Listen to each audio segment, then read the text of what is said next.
Selamat siang, pecinta bola. Inilah berita sepak bola hari ini. Maresca mengungkapkan alasan mengapa dia tidak khawatir soal kartu merah Chelsea. Akan kita informasikan kepada kalian semuanya. Gusto menjadi pemain Chelsea keempat, setelah Robert Sanchez, Trevoh Chalobah, dan Joao Pedro, yang diusir dari lapangan dalam 6 pertandingan terakhir Chelsea di semua kompetisi. Gusto mendapat kartu merah pada menit ke-87 setelah melakukan tackle ceroboh terhadap Neco Williams, yang sedang berusaha melakukan serangan balik cepat di sisi kiri setelah menerima umpan dari kipernya. Gusto langsung mendapat kartu kuning kedua dalam pertandingan tersebut dan kemudian diberi kartu merah. Namun, kartu merah tersebut tidak mempengaruhi Chelsea karena mereka sudah unggul 3-0 berkat gol dari Josh Acheampong, Pedro Neto, dan Reece James. Kemenangan ini membantu Chelsea naik ke posisi ke-8 dengan 14 poin dari 8 pertandingan pertama mereka. Manajer Chelsea, Maresca, tidak terlalu peduli dengan kartu merah lainnya yang diterima Chelsea, karena ia mengaku tidak khawatir tentang Gusto yang mendapat kartu merah. Berbicara kepada wartawan setelah pertandingan, pelatih asal Italia itu mengatakan, "Lagi-lagi, ini adalah hal yang bisa kita lakukan dengan lebih baik, tapi saya tidak khawatir." Saya tahu ada beberapa dari kalian yang bertanya, mengapa dia tidak khawatir? Saya tidak khawatir, karena saya suka menganalisis. Ini adalah momen di mana kami menganggap kartu merah, ya. Kami bisa menghindarinya, ya, tentu saja kami bisa menghindarinya. Tapi bagi saya, keinginan para pemain juga penting. Hari ini, dengan skor 3-0, pertandingan berakhir setelah 90 menit. Malo Gusto bisa menghindarinya, karena tidak ada gunanya melakukan pelanggaran kedua saat sudah mendapat kartu kuning, tentu saja. Tapi sisi baiknya, Malo menunjukkan bahwa dia tidak ingin kebobolan. Mereka tidak ingin kebobolan gol. Mereka bermain untuk menjaga gawang tetap bersih. Itu keseimbangannya. Kita pasti bisa menghindarinya. Meskipun meraih kemenangan telak di City Ground, penampilan The Blues jauh dari meyakinkan, terutama di babak pertama, di mana mereka mencatatkan statistik yang tidak diinginkan.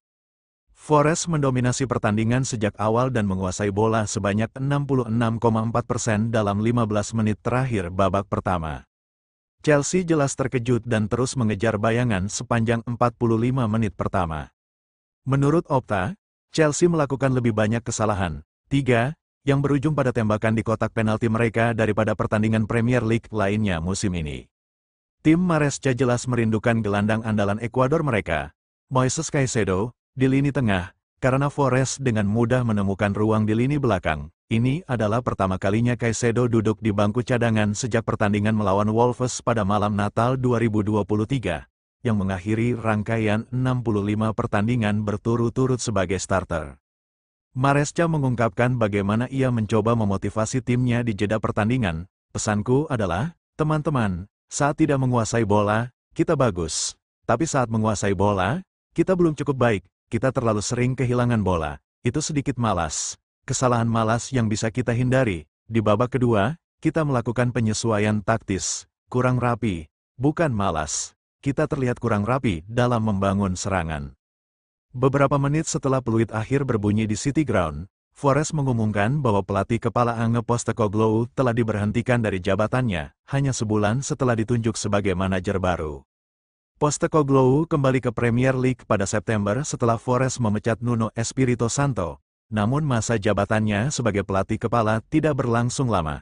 Pemilik klub, Evangelos Marinakis, kini mencari pelatih kepala ketiga dalam musim yang awalnya menjanjikan banyak hal setelah klub kembali ke kompetisi Eropa. Dalam pernyataan resmi klub mengenai pemecatan manajer, tertulis, Nottingham Forest Football Club dapat mengonfirmasi bahwa setelah serangkaian hasil dan penampilan yang mengecewakan, Ange Postecoglou telah diberhentikan dari jabatannya sebagai pelatih kepala dengan segera. Klub tidak akan memberikan komentar lebih lanjut pada saat ini. Forest akan menjamu raksasa Portugal FC Porto dalam laga fase grup Liga Eropa di City Ground pada tanggal 23 Oktober. Sekian dulu laporan kami kali ini. Tapi jangan khawatir, kami akan terus memberikan update terbaru dari dunia sepak bola. Pastikan kalian tetap bersama kami.